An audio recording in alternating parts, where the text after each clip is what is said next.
Good morning. My name is Tony Soberfeld. I'm the Director of Transatlantic Relations at the Bertelsmann Foundation in Washington, D.C. And it's my great pleasure to welcome you to How to Dismantle Democracy, Authoritarian Trends from A to Z, in this case, America to Zambia. This is the first session in the series featuring the work of the Bertelsmann Transformation Index, and we're co-hosting this with our German cousins at the Bertelsmann Stiftung.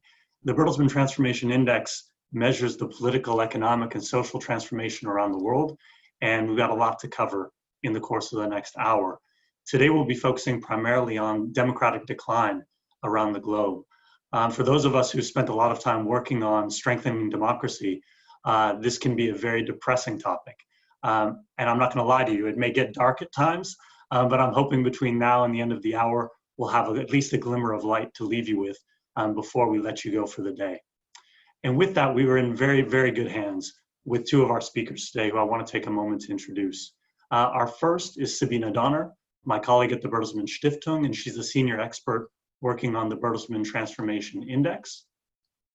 And we also have with us Ambassador Nick Burns, who's a professor of the practice of diplomacy and international politics at the Harvard Kennedy School. And he doesn't just teach, he spent his career working on international issues as ambassador to Greece and NATO, as Undersecretary of State for Political Affairs, working for both the Clinton and Bush administrations. But I think most importantly, I just want to say that he's often, for me at least, a voice of reason when it comes to democracy and geopolitics. And if you're ever looking for some sanity in a particularly volatile world, Ambassador Nick Burns is often the first place you ought to turn. So I'm very grateful to both of you for being here, and I look forward to hearing your comments over the course of the next 60 minutes. So we've got a lot of ground to cover between now and 11 o'clock. So I don't want to take too much time. I just want to give you a rundown on what this is going to look like. We're going to start off with Sabine, who's going to take us through the BTI 2020 results. Then we're going to turn to Ambassador Burns, who will give us his thoughts on the state of democracy. And then we'll turn to you all for a panel discussion and an audience Q&A. On the audience Q&A, just one bit of housekeeping. At the bottom of your screen, you've got the toolbar with the Q&A function. Feel free to use that at any point, and I'll be collecting questions throughout. Because you've taken the time to be here with us, I want to prioritize your questions as we go along, because I know time is limited. So feel free to put it there in the Q&A, and we'll address them as they come. So with that, I want to go ahead and get started, and I'm going to turn the floor over to Sabine, who's going to pull up a presentation for us that'll be the guide to get us through the first part of this session. Sabine, thanks very much for being here, and the floor is yours.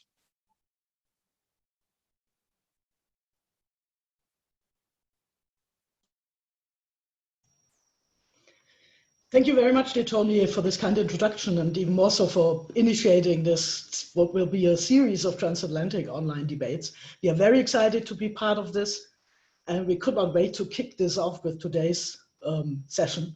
We are very grateful that so many of you have joined us today, and to discuss one of the most troubling trends of what we defined as troubling trends of transformation, which is what we have been witnessing over the past 10 years, the decline of the quality of democracy, particularly troubling also because this decline has not the least been driven by many countries and world regions that have been well advanced in consolidating their democratic system. So I will try to set the scene for our debate today.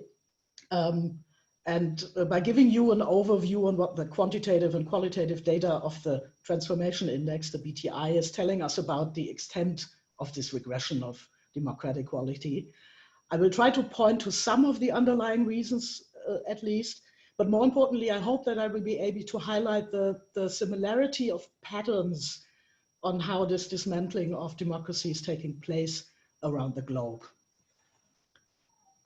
Just a few words on the BTI, which is a global index of transformation, the first edition of which has been published in 2004, and since then every other year. It is a global qualitative study that is a result of a collaborative effort of more than 300 experts in more than 120 countries. The focus is on processes of transformation towards democracy based on the rule of law and a socially inclusive market economy, hence, that explains why so-called established democracies and market economies are excluded. With that in mind, if you should find yourself stumbling across some similarities with countries that are not part of the BTI field of study, this is not coincidental. And I could not be more excited and more honored that Ambassador Burns has agreed to expand our view to those countries and the implications these global developments have for the international order. So if we look at the overall findings of the BTI, and I will later focus on the democracy part only, but if you're looking at political transformation, economic transformation, and governance performance, the political management of transformation, we can see that all those three dimensions are, have fallen continuously over the past decade, and they have reached new lows compared to the BTI 2010.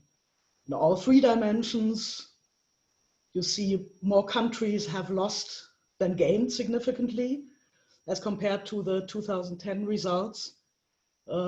Most pronounced, though, is the setback in political transformation. But you can see here, if we are looking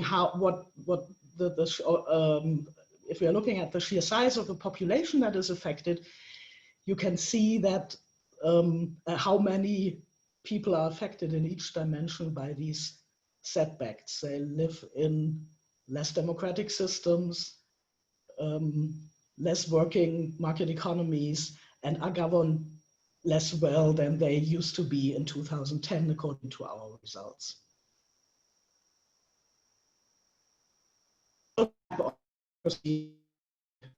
BTI. Let me make a couple of remarks. The blue ones are democracies, the blue-colored countries, the pink ones are authoritarian systems. We see a tremendous shift have been, of course, some regime changes, but the ratio between autocracies and democracies has been rather stable. What we do see, and what is worrisome, though, is the shifts in between or within the regimes, meaning during the past 10 years, autocracies have become more autocratic and democracies have become less democratic. So that is the worrisome trend that we see. This is a shift that is not some sort of naturally evolving power, but it is an intentional dismantling of democracy that we see around the world. I think that is important to bear in mind. Many democracies, the challenges come from within democracies themselves. And if we are looking at which of the factors are driving these decline, both in democracies and autocracies, you can see that particularly the very basic ingredients of democracies are affected the most. Almost all of the indicators we are measuring when we are measuring democracy are affected, but those are the ones with the most declines. And that is political participation rights and the rule of law, where you can see that within the past 10 years, we see deteriorations in democracies as well as autocracies in those indicators. What we do see and sort of increasingly see is that the patterns of how the, like I said, intentional dismantling of democracy is proceeding are more and more resembling each other. And there is I would say, narrowing gap between the strategies and tactics that are used by democratically elected leaders in democracies and autocratic leaders in autocracies. There has been a tremendous learning process, so to speak, in autocracies, as far as the gradual dismantling of the, at least, facades of democracies are involved. But there's also a more and more intentionally and strategic approach towards dismantling democratic institutions, democratic rights in democracies. Let me get a bit deeper into that. What are those patterns that I mentioned?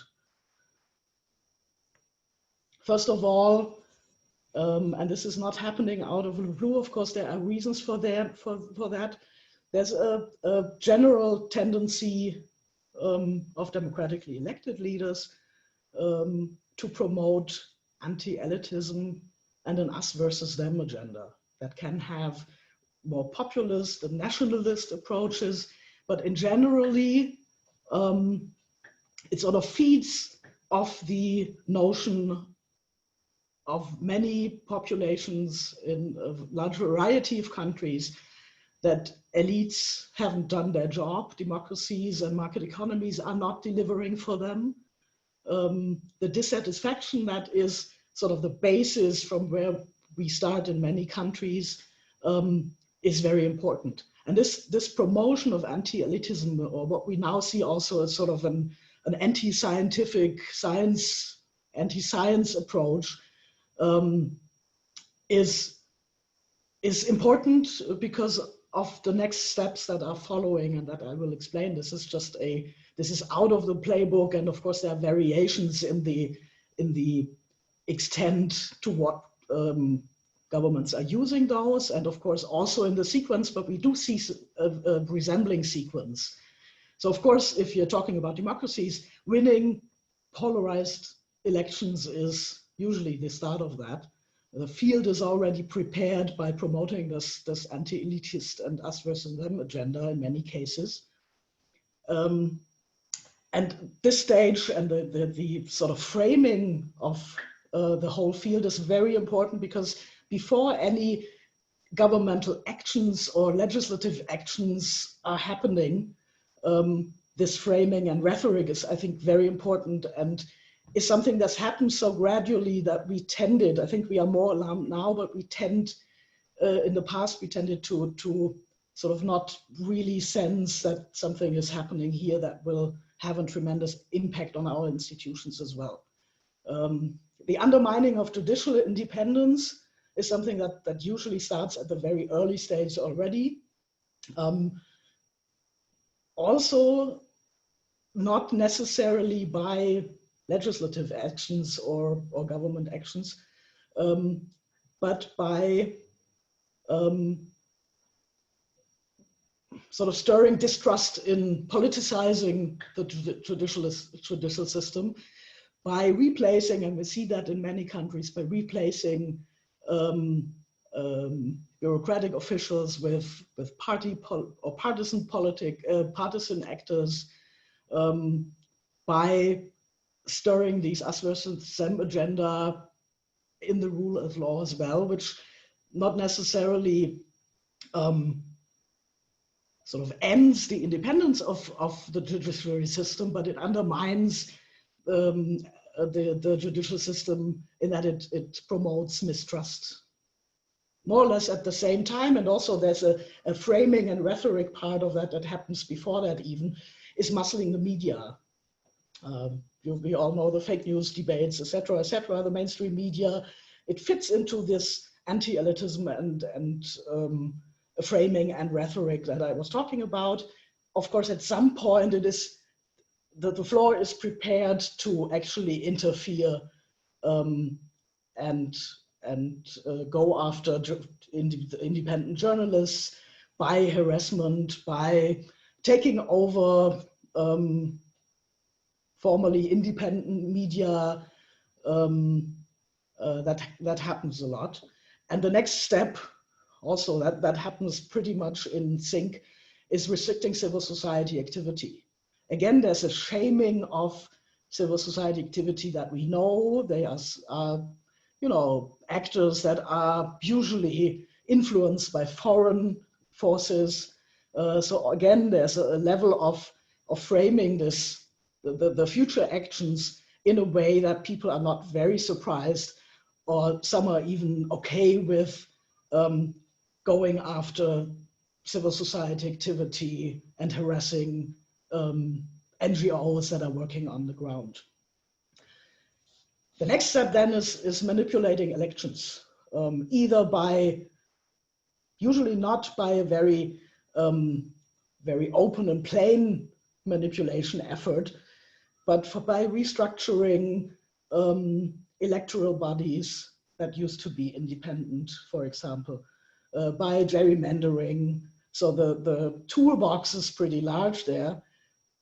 Again, the rhetoric and framing has an effect here as well, because of course also those bodies are usually part of being politicized before any action is happening.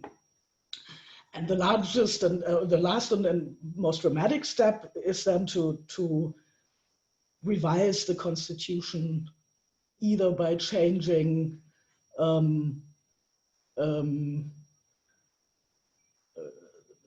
restrictions on the time in office, or as in the case of some populist and nationalist governments, they will try to sort of ingrain their nationalist approach and marginalization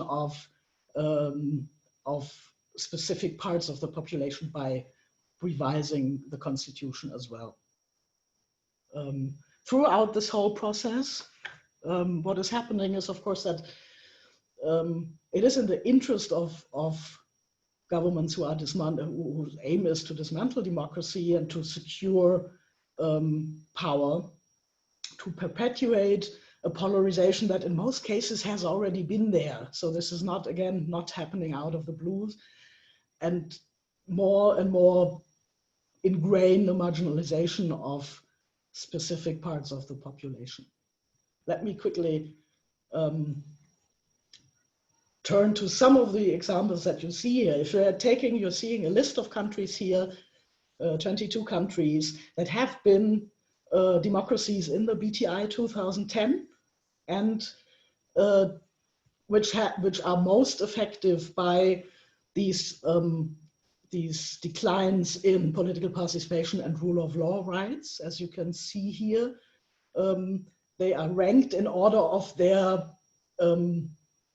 advancements and establishment of democracy, starting from Slovenia to Russia, which was already at 2010 at the brink of becoming an autocratic system, and has crossed that threshold way earlier than others. And just to point to some examples of the steps that I just mentioned, winning a polarized election, the probably most recent case we saw was in Brazil. That was the beginning of, you see all the rhetoric and framing that I was just mentioning. You also see the disillusionment and the very fruitful basis that was happening on. People were extremely disillusioned with previous governments, no matter which parties, all established parties basically. So the notion to elect someone who says, I'm going to do away with all of that, I'm going to end this corruption, is, I think, has an explanation that sort of makes sense. Undermining judicial independence is something that we have most recently seen in Poland, by actually changing the constitution of how judges are elected or determined. But also there's this whole politicization thing of, they are either with us or against us, and they are from the former government, and we have to get rid of the last remainders of the old corrupt elite, is exemplary there as well. Turkey, which can be an example for all those steps, and which in the BTI 2010 is for the first time recorded as autocracy, has been tremendously impactful regarding muscling the media. You saw a dismantling of the pluralistic ownership of media, but now you are really seeing a harassment of journalists, and a number of journalists that are in jail. That sort of makes your head spin. Come to restricting civil society activity, Tanzania can be an example. There's a recent case where one of the opposition leaders has been put in jail within the past couple of days. So that is an example here. Bangladesh has been very successful in manipulating elections by gerrymandering, by manipulating the media, and by handing out extra money to supporters, and has also already crossed the threshold of from a democracy to an autocracy by that. Revising the constitution, what is the most prominent example is Hungary, who has sort of proceeded through all these steps already, and has now managed to ingrain the power of the Fidesz party in their nationalist, populist notion of in the constitution. So those are some examples that we see. We could add many more, and I'm sure we will in the following debate. Again, what I think is striking is this is a gradual thing, and some instances the alarms have not been set off very early. I think we're still struggling, and maybe we are becoming more alarmed now, or have become more alarmed. We're still struggling with how to react at the very early stages. What can we do to, for example, counter this narrative that pits one party against the other, or one part of the population against the other? And I think that is something that we have to keep in mind if we're talking about potential remedies against these trends. Of course, the COVID-19 and the global pandemic is something that will only exacerbate these trends. And in many instances, and this is just a picture from the beginning of April, we could add much more, many more countries. Those are some attempts where autocratic leaning governments have started, or autocratic governments have started to seize the opportunity of the pandemic in order to reinforce, deepen their grip on power by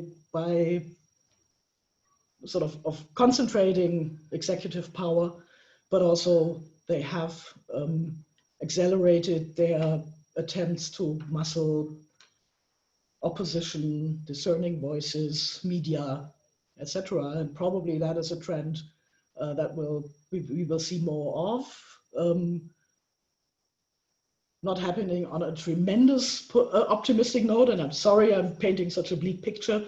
What we do see in the BTI as well, though, what we saw in the world in 2019 and in these global pandemic times, we tend to forget this. The COVID-19 outbreak has also interrupted a sequence of protests that have been in 2019 that have been the largest in the past decade. So we saw governments and civic activists topple governments in countries like Armenia, Sudan, etc., and continuous protests against authoritarian governments or against corrupt governments.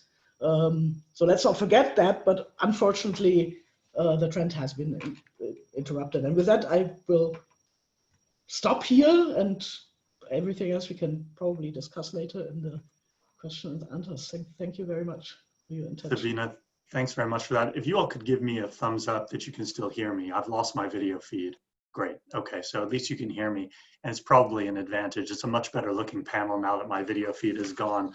I wanted to transition over to Ambassador Burns, but before I do, there was something that stuck out in the report when I read it the other day, and it kept me up. And I wonder, Ambassador Burns, you know, there are 137 countries covered in this study.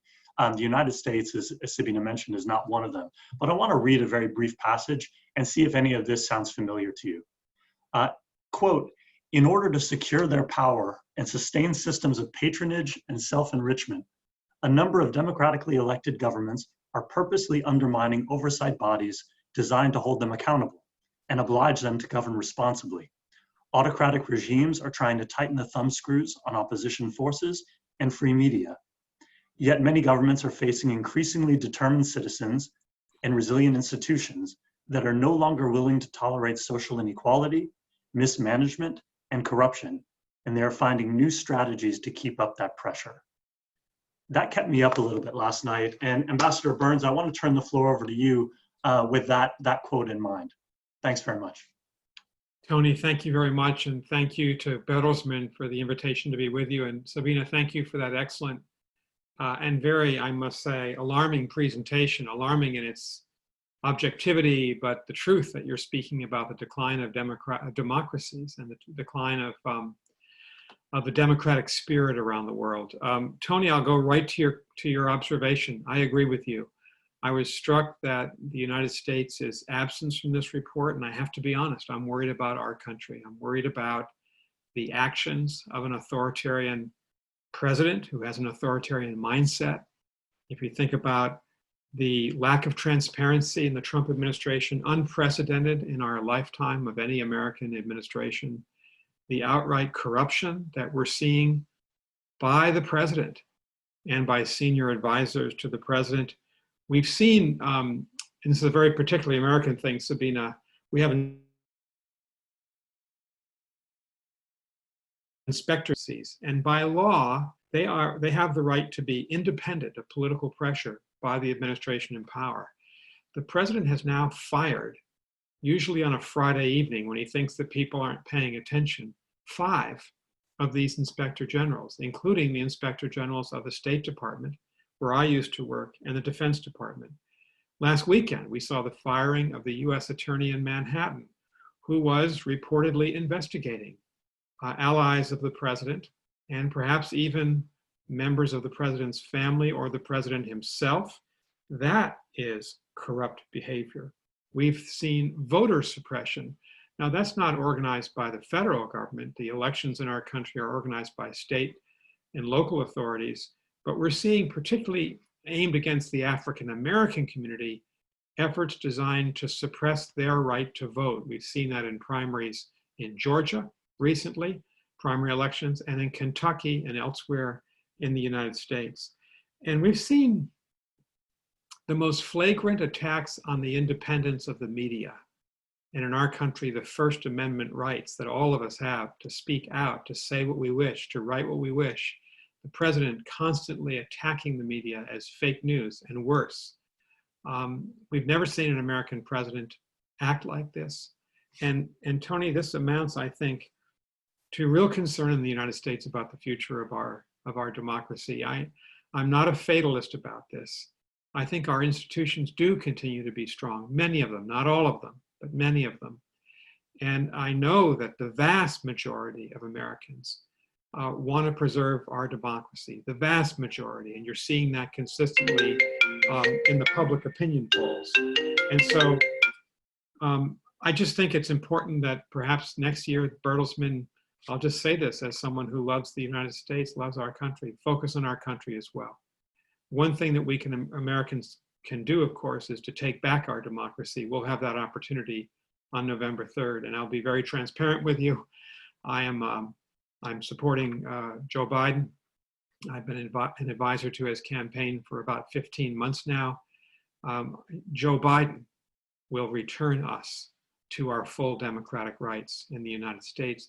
And I think very importantly for the Bertelsmann survey and for what you're doing with the Transformation Index is the United States needs to be working with other democracies around the world, Germany, Canada, and other places in the world to defend democracy, to speak out when China attempts to smother the democratic rights of the people of Hong Kong, when China imprisons up to 1 million Uyghurs in Western China, when Russia continues to occupy Ukrainian territory and uses its cyber capacity to undermine democratic elections in Europe, as well as in North America.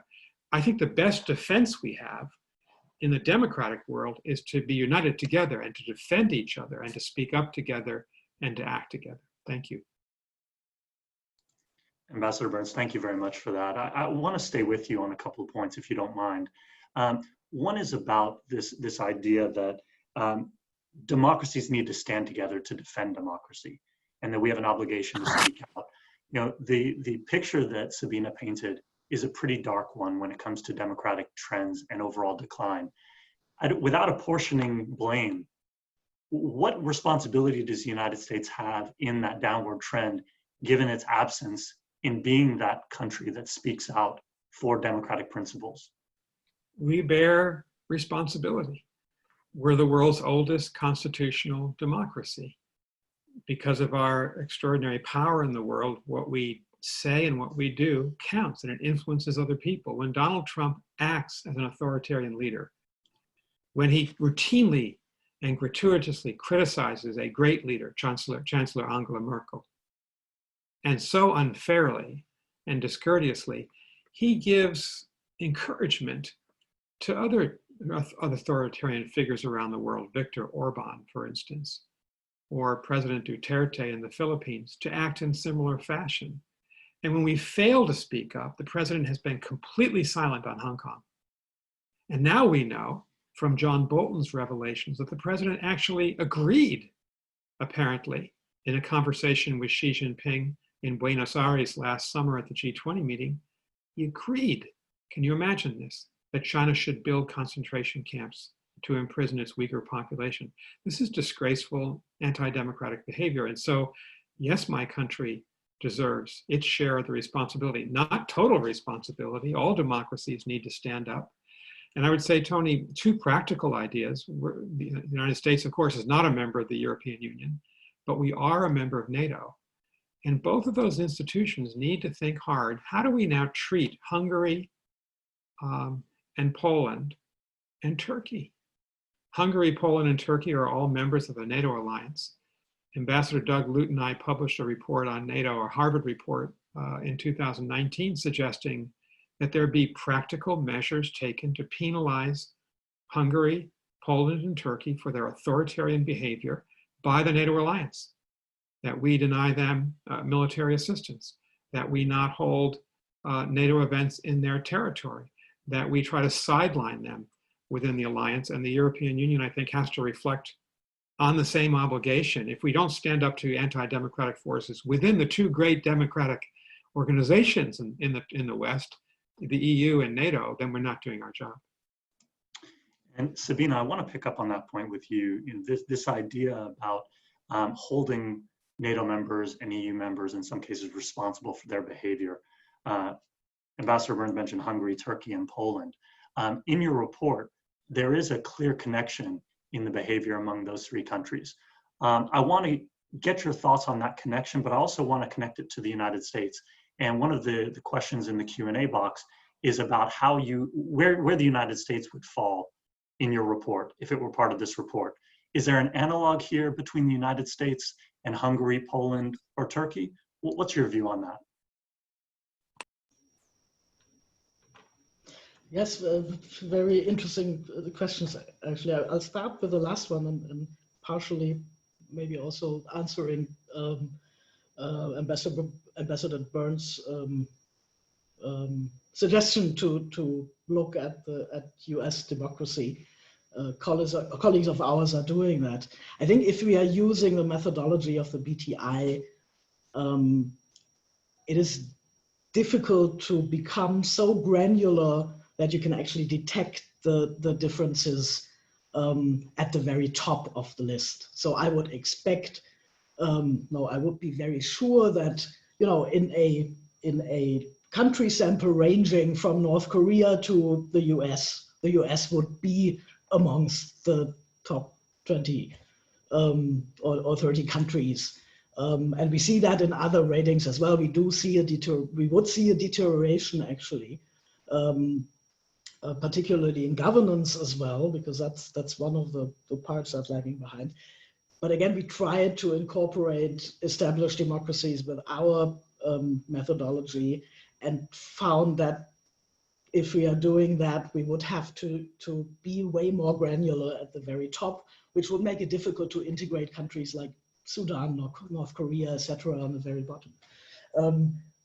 the responsibility of all the established consolidated democracies is, I think, to do their homework. As I mentioned, most of the tendencies, authoritarian tendencies, populist governments or parties that started to come up and become, electorable in our countries did not come out of the blue. There's a reason why people are so disenfranchised from the systems we had. And it's interesting actually to see that people have not turned their backs on democracy in most of the countries. And as a general rule, and also in our reports, you find ample evidence of that. Yes, there's a decline of trust in democratic institutions, et cetera, There is not a general decline in the basic questions. Would you prefer a democratic system to an autocratic system? But people are unsatisfied with how democracy works for them. And that's I think we have to work on that within our own countries to change that and be aware of that.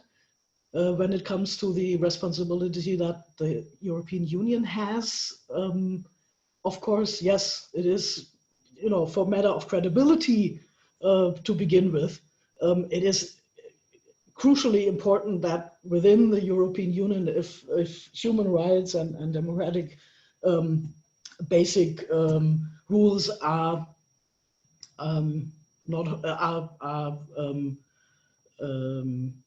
undermined by EU members, we have to have instruments to reply. I think we slowly, the European Union is getting better at that. We didn't expect that. It sort of caught us by surprise that a consolidated democracy that becomes member of the European Union, or is one of the oldest democracies of the world, actually is deconsolidating to a point where we see democracy in danger. But yes, that I think is very important. Are there similarities between Turkey, Hungary, Poland? Yes, as I mentioned, I think they are on very different levels still, with Turkey being now rated as an autocracy. But yes, I think the tools and strategies and tactics are very similar that have been used. Probably Viktor Orban was one sort of the master of ceremony on that, because they were the first ones who started the process. But yes, you see, of course, just as with in other cases, you see some sort of international learning that is happening, I think, and that's why the similarities are getting more and more visible between leaders.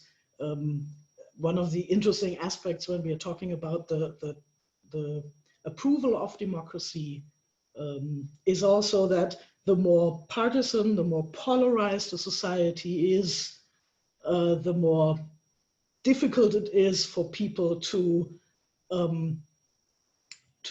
sort of stand up for the democratic side. Meaning, if my guy, if it is us versus them, if my guy is undermining democracy and I'm a proponent of democracy, I will have a hard time to decide here, because it's always the decision between a partisan side I have to pick and a general approval of democracy as a system.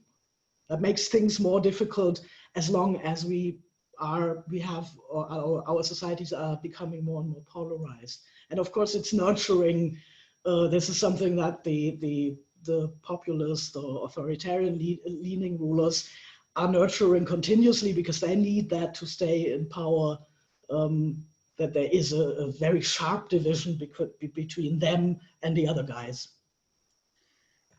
Thanks, Sabina. Both you and Ambassador Burns talked about strength of institutions and systems. And Ambassador Burns, I want to turn back to you for a second, because you made a really strong argument when it comes to the ways in which the Trump administration is slowly dismantling democracy along the lines of what we've seen elsewhere in the world. And I want to just think for a second about whether Trump is an accelerant of democratic erosion in the United States, or he's alone in that. And I'll give you an example of what I mean. We have already in our system gerrymandering, which has been entrenched for centuries now. We have the Citizens United and campaign finance issues that have been a problem for the last decade or so. And we have more recently Shelby versus Holder around the gutting of the Voting Rights Act. So we have these institutional and systemic issues also that we have to contend with. And I know Sabina talks about the dissatisfaction with democracy, and whether we're talking about it from a leadership level or a structural level, you can see why people might be disenchanted. And so I wonder if, even if Trump is voted out of office in November, are we still going to have the democratic decline because we've never really addressed those other structural issues? Well, that's a very thoughtful question. And I would say this, in the United States, Trump didn't invent some of the problems we've talked about, certainly not voter suppression, and certainly not problems of Citizens United, which gives very wealthy people undue influence over our elections, the ability of people to give hundreds of thousands of dollars, if not millions of dollars, to individual candidates or causes. It thwarts our democracy and distorts our democracy, and it distorts the concept of equality of citizenry, that every citizen has a say and should have an equal say. That doesn't happen in the United States. So of course we have to fight these battles. But I do think that Donald Trump is unique in his authoritarian behavior, in his corruption of the Justice Department. And the Justice Department, among all of our cabinet agencies, is the guardian of the rule of law and of our democracy in the United States. So I think he is a unique figure in that regard. If Joe Biden wins, it doesn't mean that we can resolve every question overnight, no. But it means that a decent, honest person devoted to the rule of law will be in the White House. That will make a tremendous difference. And I think that will speak for most Americans of both parties who want to see decency and the rule of law return. I would also say it's very important that we support investigative journalism and that we support the independence of the press. That institution has really stood up. The Washington Post, the Wall Street Journal, the New York Times, and then hundreds of local papers around the country, they are reporting courageously. And they're defending, in essence, the democratic rights of the American people by insisting that this administration be more transparent and calling them on the carpet when they're not, and when they make offenses against our democratic tradition. So that gives me hope. But ultimately, it's the power of the ballot box that means everything. And that's why November 3rd, I think, will be the most important election, certainly of my lifetime. And I was born during the Eisenhower administration. That's how old I am. But there's no question that what's at stake is the future of our democracy. 4 more years of Donald Trump, I think, would do extraordinary harm to the democratic fabric here in the United States. Thanks, Ambassador Burns. And you raise the issue around the strength of press freedom and journalism. And I want to bounce it back to Sabina on this question for a moment, if I may.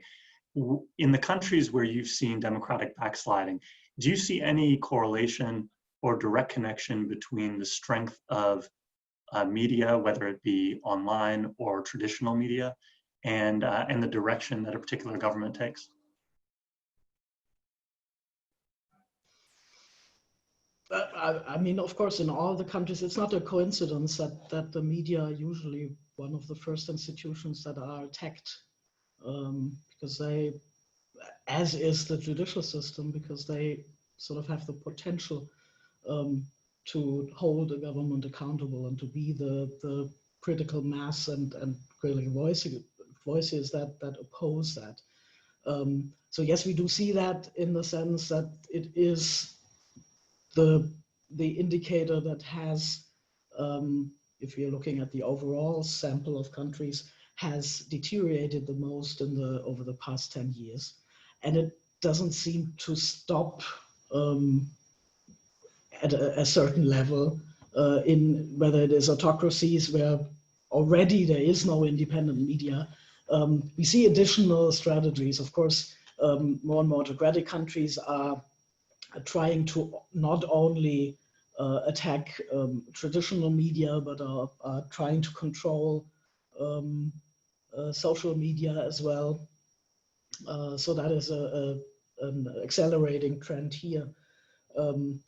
if we are looking at on the other way of the correlation of, is it easier in countries to dismantle democracy if there is no vivid and independent media? Of course, there is a correlation as well. Even though, I mean, in some of the, for example, Eastern European countries where we see a decline of democratic quality, the problem was not that there was censorship or not a free media. The problem was that the concentration of ownership was in some of these countries extremely high, so that the pluralist views and a pluralistic media landscape didn't escape. And that is then easily exploited by governments and accelerated as a trend. We also do see some of the, if you're looking at who is fighting the most against autocratic trends in countries, of course, the media is ahead of the pack as well. They're extremely bold in finding ways and courageous in finding ways to work in adverse circumstances. We do see in the past days, we saw the libel,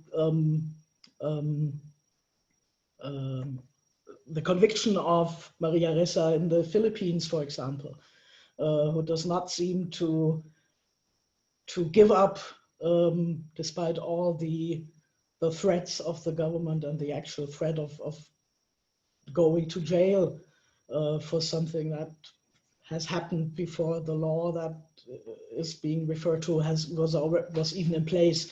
So yes, I think that is again, if we're looking on at how do media and the media landscape influence or correlate with good governance. Of course, we see the same thing. I mean, if you're looking at fighting corruption, for example, the watchdog and accountability or holding power to account approach that media is taking is extremely important for that. Maybe more important than some of the institutions we think we have developed to fight corruption, for example. Ambassador Burns, if you don't mind, I want to stay on the free press and the media landscape issue for a moment. You mentioned in your earlier comments the strength of the reporting the Washington Post is doing, for example. For every good Washington Post investigative story, there's a post on, there's probably 1,000 Facebook posts that do damage to our democracy, just as an example. Can you talk about the balance that we've got to try to strike here when it comes to the media landscape and its importance to the democratic future? Sure, and I think that here in the United States, at least, we can say that our print press, the traditional print press, is doing its job of being objective, of holding the government to account. That was the case when I was in government. The press held us to account. I was State Department spokesperson at one point for President Bill Clinton and Secretary of State Madeleine Albright and Warren Christopher, and we expected the press to ask serious questions, to criticize us when they thought we got things wrong. That's how democracies work. I think that's working well, at least the press is part of it. The fact that the Trump administration does not have serious people giving press conferences, that they're not open to the free exchange that every other administration has had of having daily press conferences to defend the positions of the government, that's a big problem. But you're referring, of course, to a larger problem. It's the power of social media. It's the power of Facebook. And the behavior of some of the tech companies, Facebook in particular, contrasted by Twitter, for instance, Facebook failing to provide reasonable standards for political discourse on social media, and Facebook refusing to prohibit incendiary and sometimes even racist comments by the President of the United States and by his supporters. And all of us should be held to that standard, and it's not being done in the case of the Trump administration. So I do think the tech companies have a lot to answer for, and they play a major role in our democracy. A lot of people derive their news from the social media companies, and most especially Facebook. And so they have a responsibility to act responsible as fellow members of our democracy. Thank you. Yeah, I want to bring in some of the questions from the audience as we get into the home stretch here in the last 10 minutes or so. But I want to stay with you, Ambassador Burns, for a moment on this. I was reading in the report the other day that the big inflection point, it looks like, for some of this downward trend in democracy goes back to the 2008 economic crisis. We seem to be around COVID-19 at another inflection point. Can you imagine what the world will look like 1 year, 5 years from now, and point back to this particular episode in history as something that triggered either a recovery of some kind or a greater downward trend? Well, I think we've got to look ahead and decide how we can do better around the world, all countries, 195 nation states, all 7.7 billion people represented by them, to collaborate to combat very likely the two greatest crises since the Second World War. As Sabina mentioned, that's the judgment of the German government. I agree with that the combination of the pandemic and the global economic recession represent the greatest challenge. And so we've got to collaborate globally, and we've not seen that in this crisis. In contrast to 2008, when the G20 was very active, in fact, led by George W. Bush and Barack Obama, Nicolas Sarkozy, the G20 managed the Great Recession, prevented it from becoming, in many ways, a Great Depression. And we've not seen that kind of international cohesive cooperation by the G20 on either the economic crisis or especially the pandemic. We've seen the United States withdraw its funding from the World Health Organization in the middle of the pandemic, which is like withdrawing support from the fire department in the middle of fire. It makes no sense to do that. And so I think we've got to decide internationally if countries can really rise to the occasion, combine forces to combat these two considerable crises that threaten every country in the world. I think that's the most important wish that I would have to answer your question about the next year or two. And it depends on leadership. Xi Jinping preferred to compete with the United States on the pandemic and make all sorts of inflammatory accusations about the United States. He accused the US Army of planting the virus in Wuhan, his foreign ministry spokesperson did. And the Trump administration engaged in similarly juvenile and unproductive behavior, excuse me, a war of words with the Chinese government. They should have been working together on the pandemic. They should work together on the search for a vaccine and on a possible second wave. So that's my hope, that on these big transnational challenges, the globe can unite. Right on cue, you've helped us turn the corner to maybe some hopeful moments going forward. And I want to also pivot as a group here towards some of the more positive aspects maybe that we can look at in terms of democracy going forward. And Sabina, maybe I'll turn back to you on this. It wasn't all doom and gloom in the BTI 2020 report. Could you maybe highlight one or two of the more promising cases? Yes, I think one of the more prominent cases was Armenia, a very unsuspected overturning of a very clientelistic, oligarchic, not democratic government. It is one of the countries that is categorized as a democracy again in the BTI 2020. I think why I'm picking this case is not only because the progress has been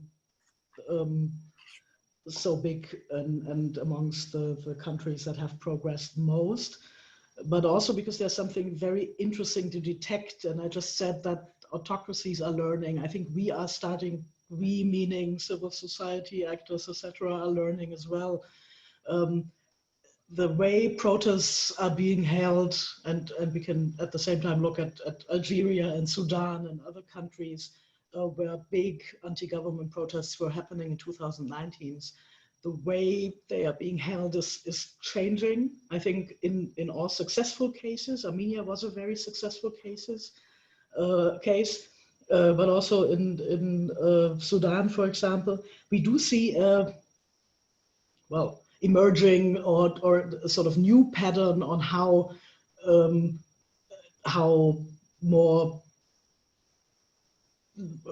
non-governmental civil society actors are trying to bridge the gap and work together with other organizations like unions or grassroots organizations, where there used to be a big gap when it comes to joining forces. We do see that people, and we have seen that already in the Ukraine, the fact that a leader is resigning is not enough. People are not going home when the head of government is finally agreeing to resign. They do know and are more aware that this can only be the first step, and that they usually have additional requests. This youth for coalitions that are forming are also, I think, interesting, or this sort of joint forces between unions and grassroots organizations that are very locally ingrained. I think that is important. It's also important for the press future of journalism, I think.